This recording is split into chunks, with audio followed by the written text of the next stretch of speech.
You want me to go a little deeper into that, or Nah, what? man, I just found it that's really interesting that we produce DMT, and it's actually making me question a few things just based off of your experience.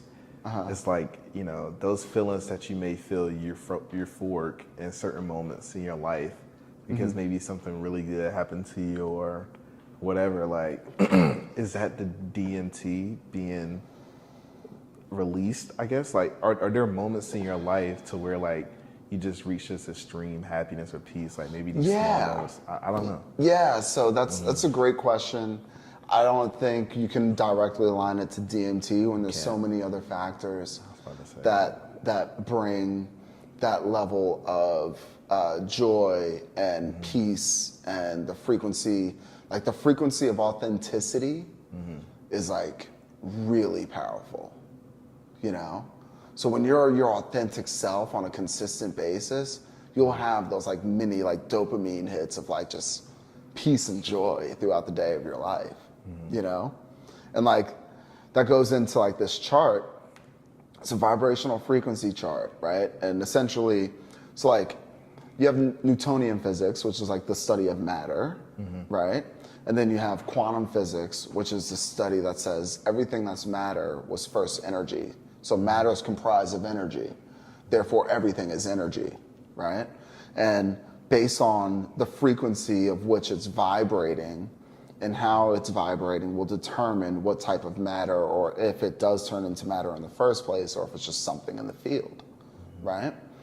And us primitive beings that we are, have been living in a third dimensional reality where not only time is linear, 1, 2, 3, 4, 5, but also our awareness of what we operate in has been reduced to 5 senses, okay?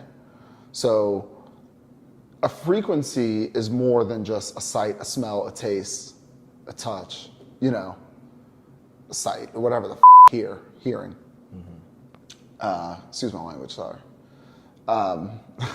Make me laugh, you still say it.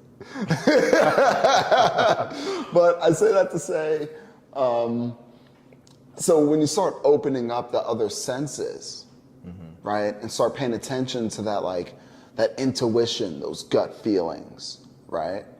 And you start unlocking the chakras, because there's 7 chakras in our body. You start meditating, focusing on those, unlocking those, and activating them in different ways. You start to realize that throughout your journey, there's different things that will like directly point to you, align with you, give you those feelings that mushrooms or DMT give you, you know? Because you're actually connected with your true self, you know? Bashar says, you know, if the key is to do the things that are within your true self. When you do that, you're always going to be happy, whatever it is. Even if it's against someone else's wishes, whatever the case is, if you are authentically you, for the good of yourself, mankind, whatever, right? But you're authentically you and you're not hurting anybody, you're not doing wrong against anybody, your karma will still stay clean, and you will genuinely live a joyous and abundant life.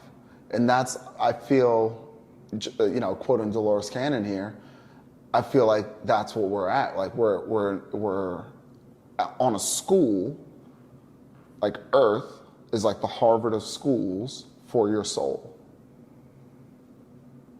right? So we're here to learn and discern our moments, learn our lessons in order to have a light soul so we can move on to another plane where we can continue whatever our mission is, you know? So to say that all those moments are shots of DMT, knowing the little I do know, no, yeah, it's too much. There's too much out there that can give you those feelings, you know, for it all to be that.